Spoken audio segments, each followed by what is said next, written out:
In this video, we want to talk about competitor analysis and look at the importance of competitor analysis in the context of the positioning of a business within a market, looking at the products it produces, the prices it charges, the services it offers, and trying to compare those with what the competitors are doing. So we get an overall perspective of how well the business is positioned. Competitor analysis is a marketing and management approach which assesses the strengths and weaknesses of competitors. It's important to get a fix on the competitors. It's important to know what products they're making, what are their plans, if that's possible to discover. It's important to know the design of their products. In a sense, it's important to know what their costs are. If that could be worked out, that would be very advantageous to the business. Trying to work out what the competitors are doing. What are the competitors' strategies? What are their plans for the future? All of this would help a business in taking on the competitors, in beating the competitors in the marketplace. The question is how to determine this. This analysis is important for an organization, especially in strategic planning. Competitors analysis helps an organization identify their opportunities and threats. It's important for an organization to try and work out what its competitors are doing, as I said, because this will enable it to develop its own strategies to offset what the competitors are doing and to give it a better chances of survival.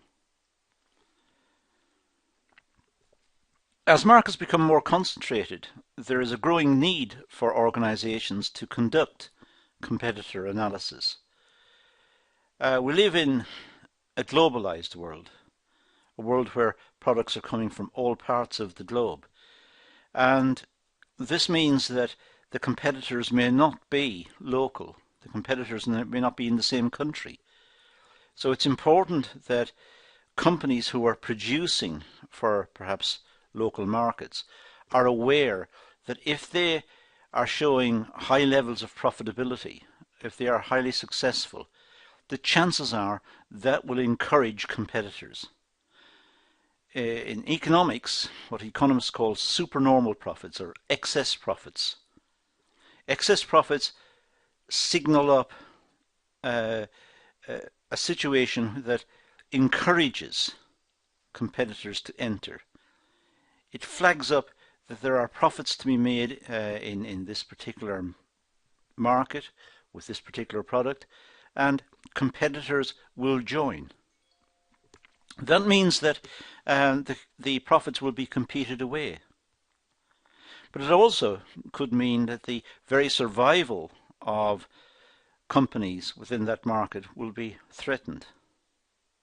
As more competitors come in, it becomes more intense, the competition becomes more intense, some will lose out, some will have to leave the market.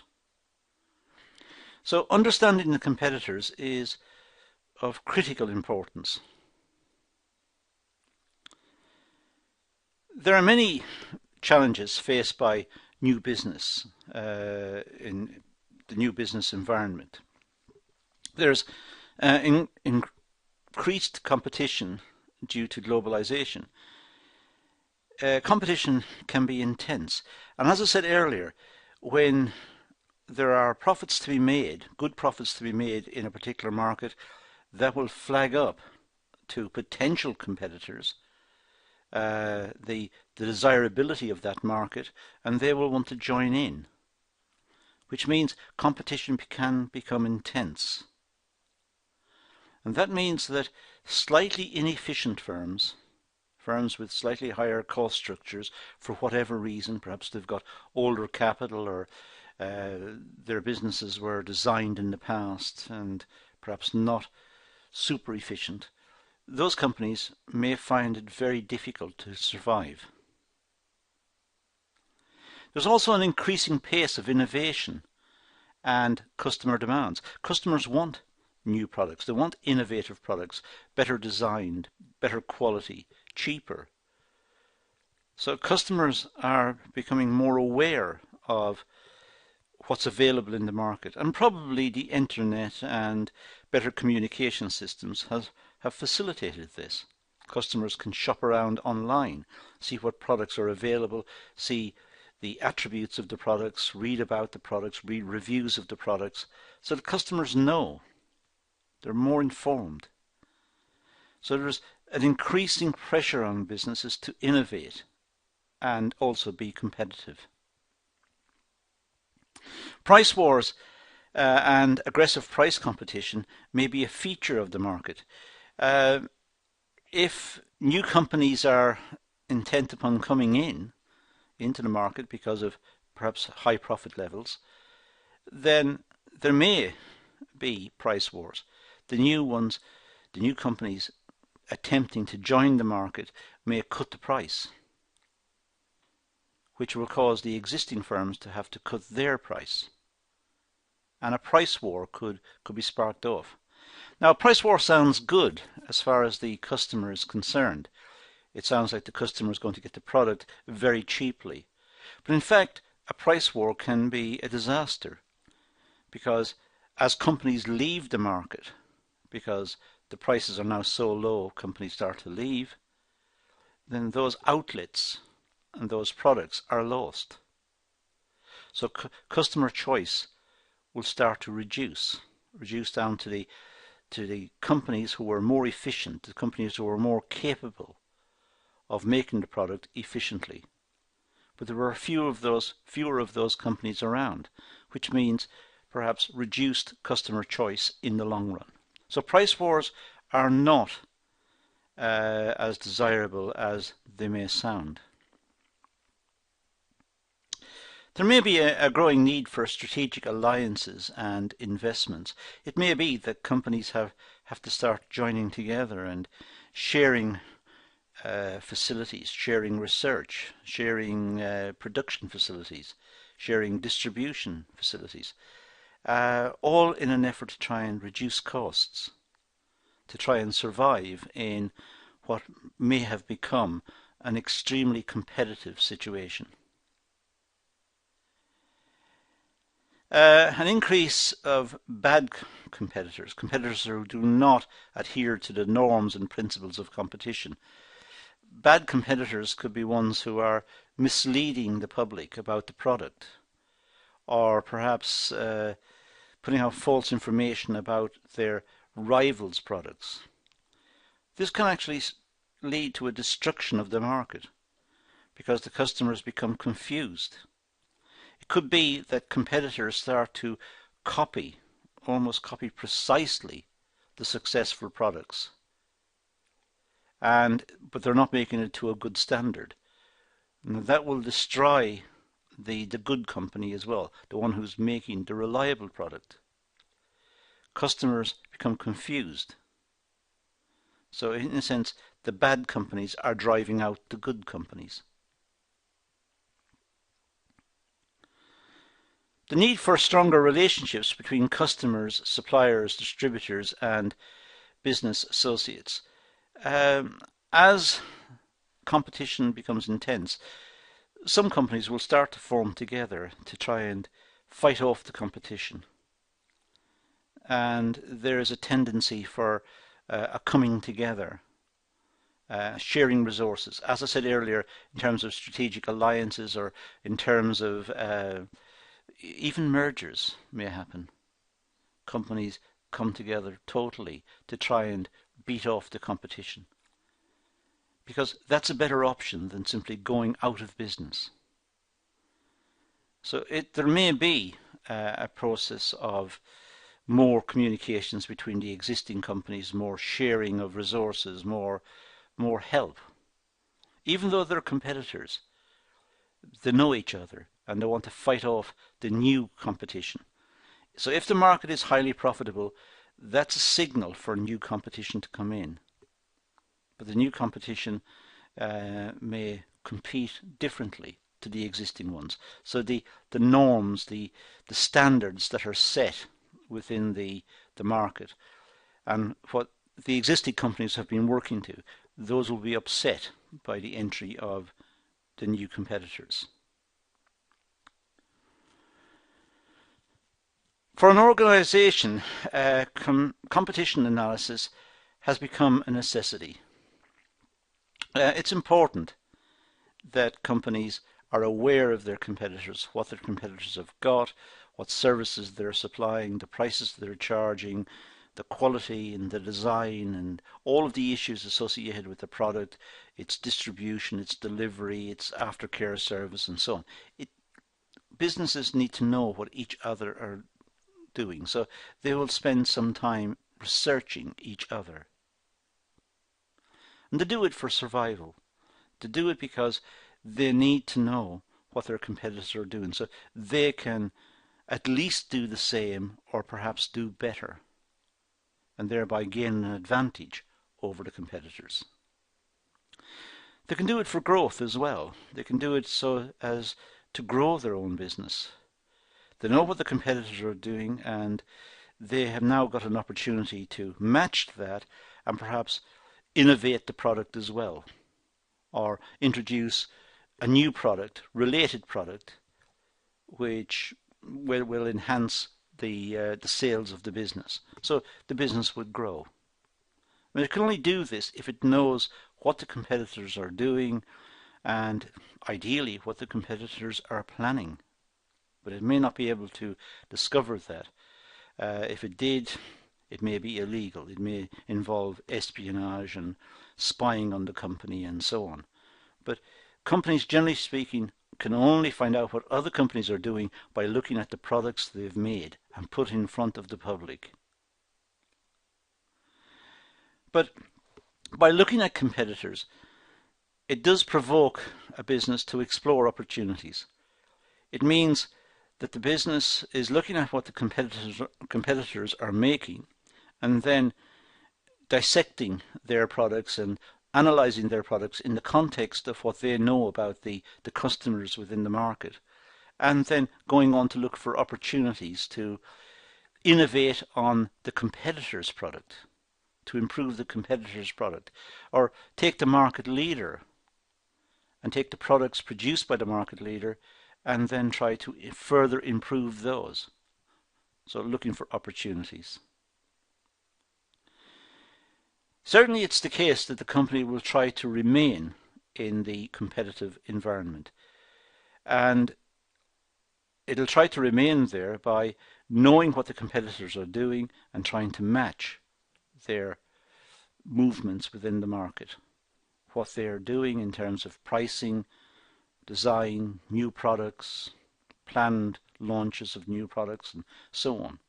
So they will want to compete with them. But they can only do that if they know what they're doing. They can also, of course, look at their own business in terms of the weaknesses and threats within their own business. When they look at competitors' products and they realize that they can't do that, they can't make those products, they don't have the capital or the know-how or the skills, that shows up their own weaknesses. And if they want to remain in the market, they must address that. They must get the technology, must get the capital in place, must get training. They must tool up to compete effectively with their competitors.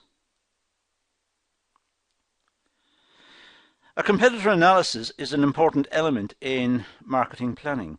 A profile of a competitor's strengths, weaknesses, capabilities and resources must be considered.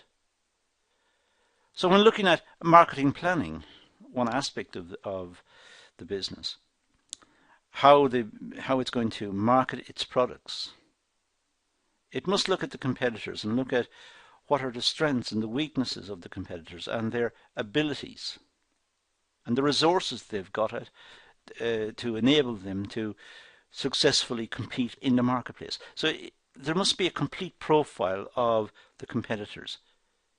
A business can't just set out its own marketing plan as if there are no competitors. If it's clearly the case that there are competitors, they must be recognized and they must be integrated into the marketing plan. And strategies must be worked out for how to deal with them.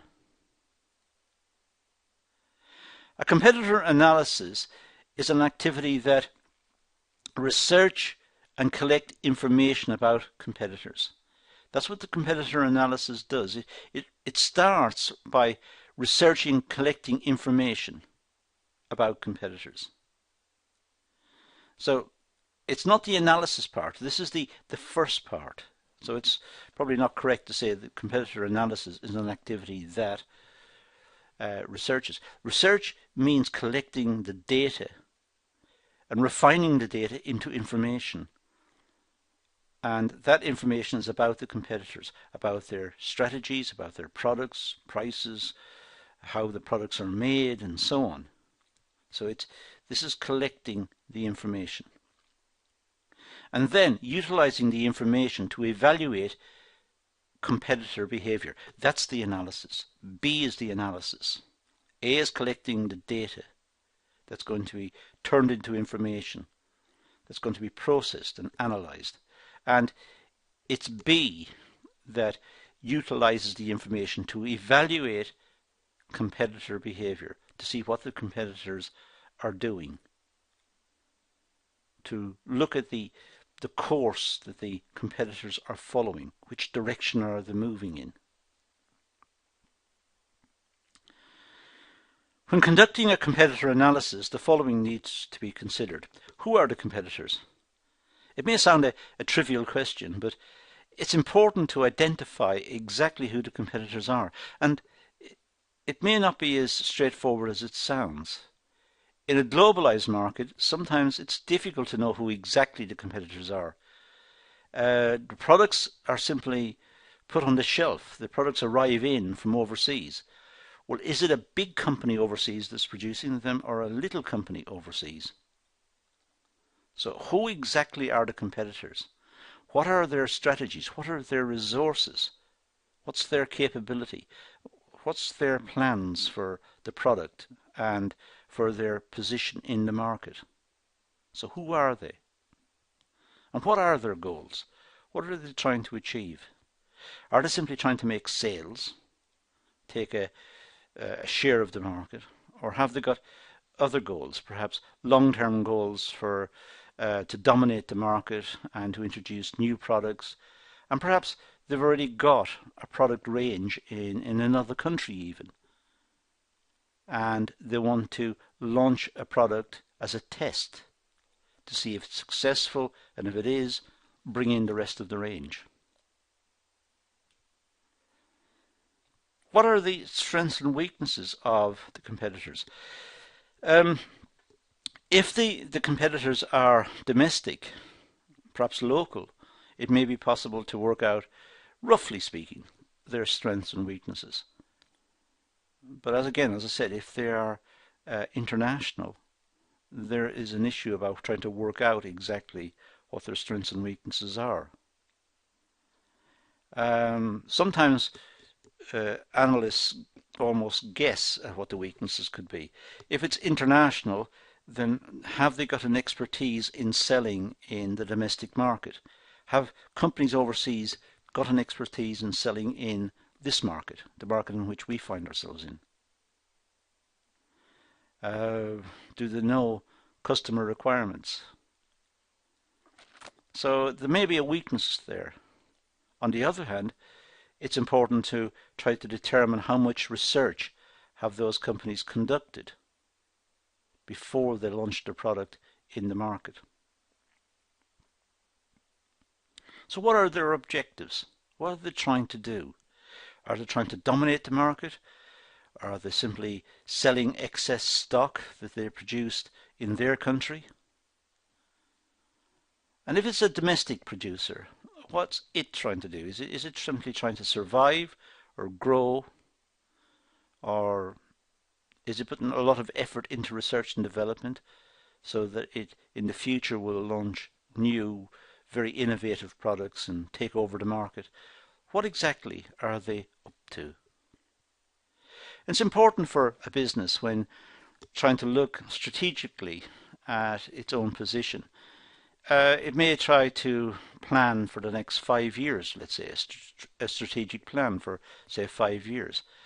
Well, it's difficult to have any certainty or any great reliability in that plan if they don't know what their competitors are doing and what are their objectives.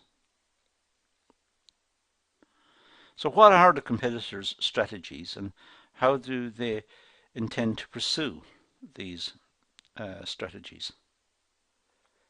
Now these are all important questions. They seem like very simple questions, but they're actually quite complex. But it's important to try and work out what are the competitors trying to do. Not just who are they, what are their goals, what are their products, what are their prices, what are their strategies, what are their objectives and their weaknesses and so on. It's the whole parcel. It's if you like it's a bundle of knowledge that's required for businesses to survive and take on the competitors.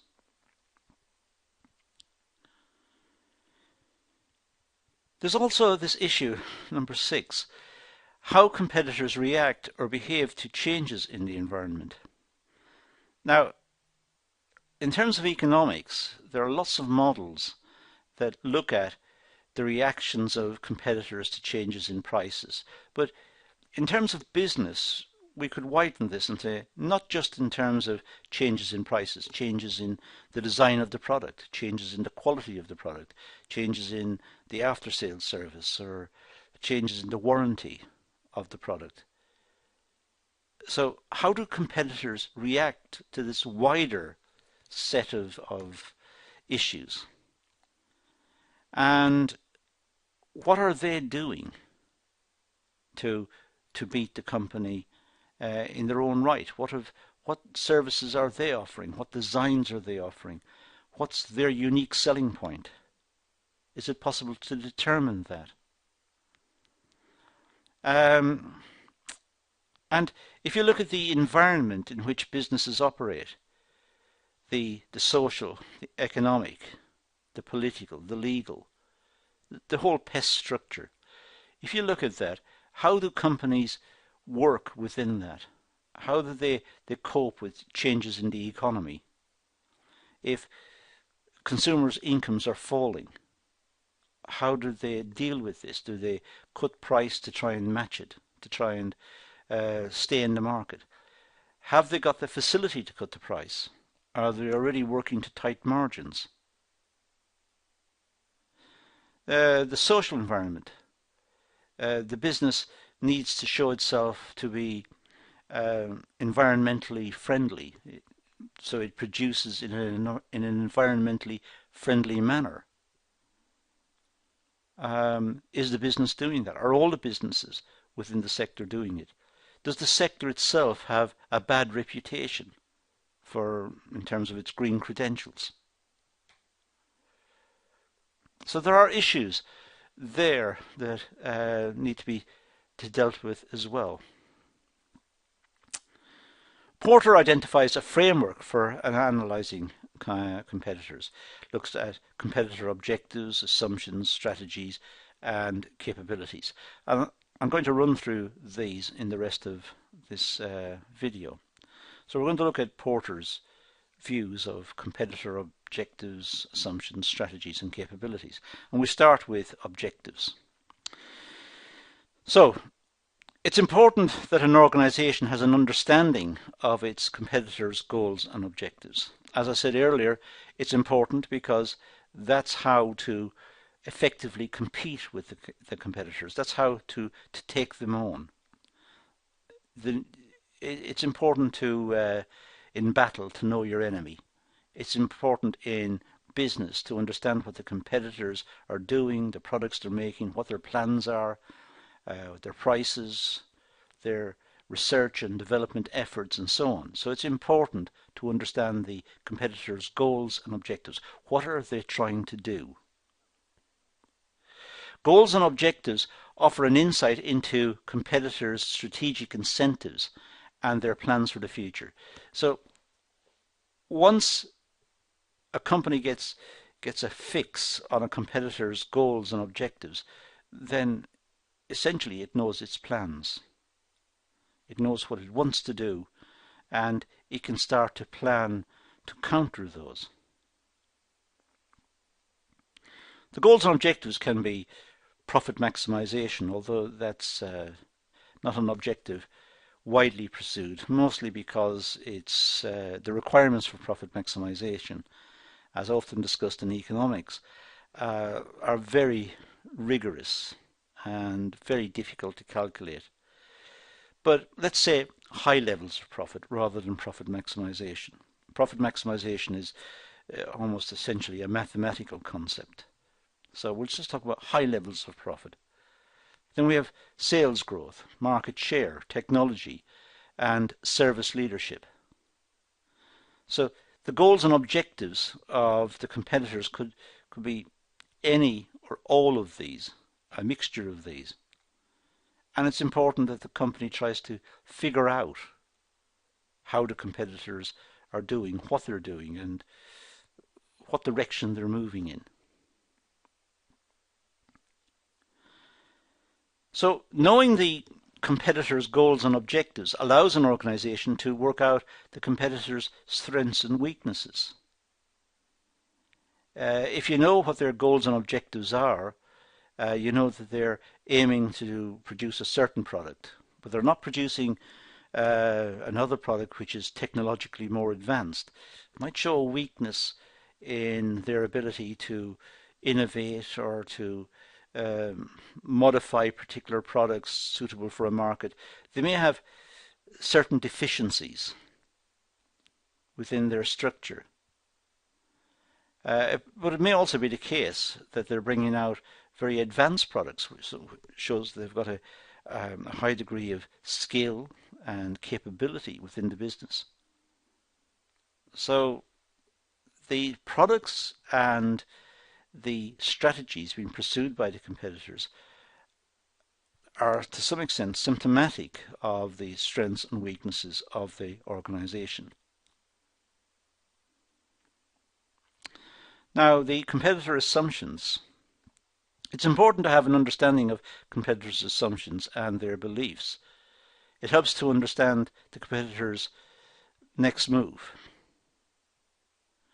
So if we can work out, if a business can work out its competitors' assumptions, then it can work out what it'll do next. If it knows that the competitors are assuming that the market is going to decline, then it's reasonable to assume that they are not going to invest in that product. It's reasonable to assume they're going to scale back. They're not going to spend as much on that market perhaps in the future, because they believe there will be decreasing sales in the market. The market will contract. But it's important to work out what are the assumptions they're making, and is that really their belief?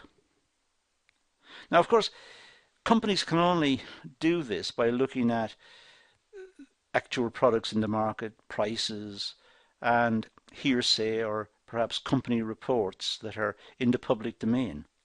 Anything else is really spying, and that's not ethical. It's not right. So it's just a question of observing the business and trying to work out from the observations what the assumptions of the business are. Just by observing what they're doing in terms of the products, the markets they're in, the outlets they're using, the prices they're charging, and so on. Try to work out from all of that data what their beliefs are. Because if the company can work out their beliefs, it can work out what their next move will be. Assumptions about an industry are also important factors. This could form the basis for competitor opportunities. It's important not just to look at the competitors, but also look at the whole industry. Look at the number of companies producing a particular product or a particular range of products. Look at the full list of companies in the market. And look at the size of the market. Look at the potential for the market. And from that, a rough calculation will tell which companies are doing well and which companies are not likely to do very well. And look at how each company tries to find its niche, where it tries to position itself within the market.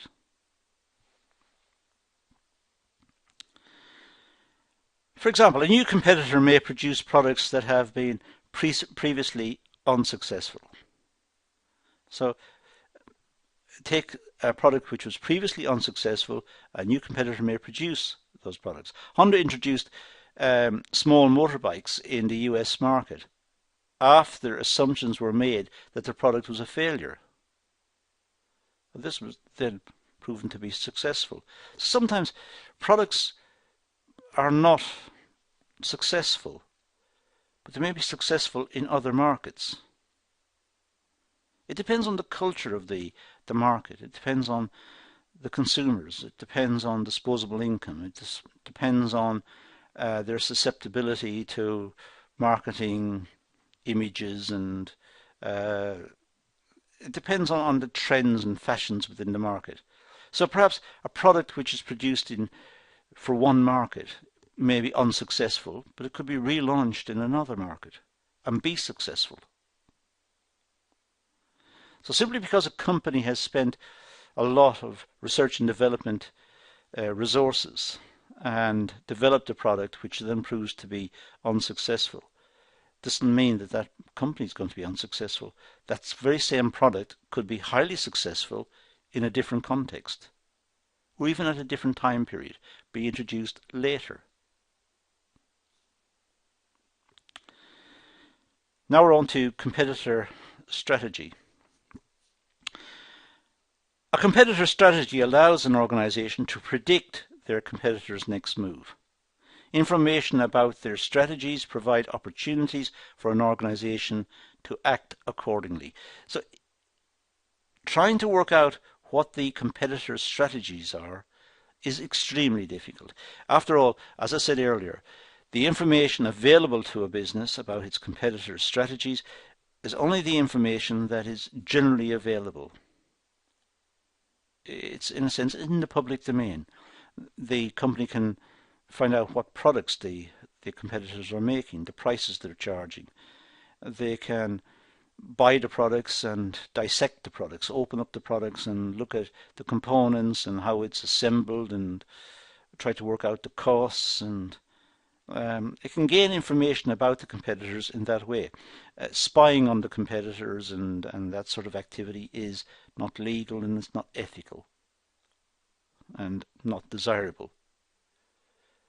But the company can work out what the competitors' strategies are, roughly speaking, by looking at how many new products it's introduced in the last couple of years into a particular market, its marketing strategy, the images it's putting out about itself, the amount of publicity it's trying to gain for itself within that market. And from this, some idea about their strategies can be worked out. A competitor's strategies can be their brand, how they promote their brand. Their brand is what their key products are. This is the one that holds the reputation of the business. It's the one that signals to the consumers that this is a good quality product. So how do the competitors promote their brand? And what do they specialize in? What are they particularly good at doing that others find difficult? What is it they can do? What's their unique selling point?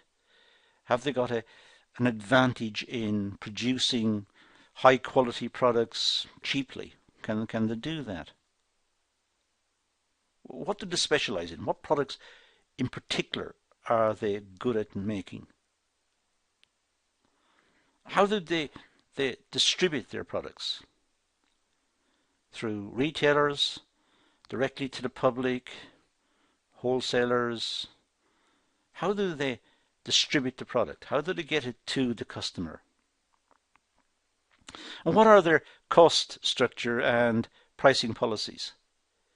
Now, it's very difficult to work that out, but just estimating it by looking at the size of their premises, the size of their factory or the size of their office space, looking at the image they're projecting to the world, the power they're projecting, looking at their pricing.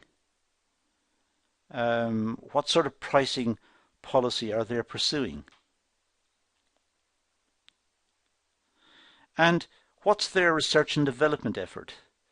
How successful are they at innovating the product? So looking at their technical background and their capability in terms of the technicalities of production and the design and the delivery of modern products, products which attract customer attention. Competitor capabilities is the last one in the Porter list. A competitor resources and capabilities determine the competitor's ability to behave and respond in a competitive environment. So we're looking here at the resources and capabilities of the competitors. The more resources and the more capability they've got, the easier they'll find it in responding to changes in the environment, but also changes in the wider market, the market for the product. But if the environment changes, if there are new laws regulating emissions from the plant, or new laws about employment, or whatever it is, if the company have got resources and if they've got the capability, they can respond to that. Whereas other companies perhaps will find it difficult. So looking at what the competitors are good at and the resources at their disposal is very important, because again, it's a question of, in terms of the old adage, know your enemy. Know what the competitors are capable of. A SWOT analysis can be conducted in order to analyse and assess competitors' strengths, weaknesses, opportunities and threats. A SWOT analysis. It may not be a very elaborate affair if there's little known of the competitors. And that's what I was saying earlier. If the competitors are local and domestic and so on, it may be possible to construct a SWOT analysis and fill out some of the spaces. But if the competitors are international, based in another country, it may be very difficult to work out precisely a SWOT on those people, on those businesses. It's important to be able to effectively analyse a competitor's strengths and weaknesses. And clearly, if it's an international business, producers in the domestic market will find it difficult to work out exactly who they're up against. It's going to be very difficult for them to assess that company. They don't know what the power and the resources of that company are. It's a new competitor to them, but it may be a very large company in a distant country. So if it's a domestic company, a local one, or one within the same national boundaries, it may be possible to find some data about them, look at their published accounts maybe if they're a public company, read up about them in trade journals or through chambers of commerce, or may be able to do some research. Now, competitor strengths and weaknesses. Well, when producing a competitor profile, strengths, weaknesses must be assessed. And some examples of these could include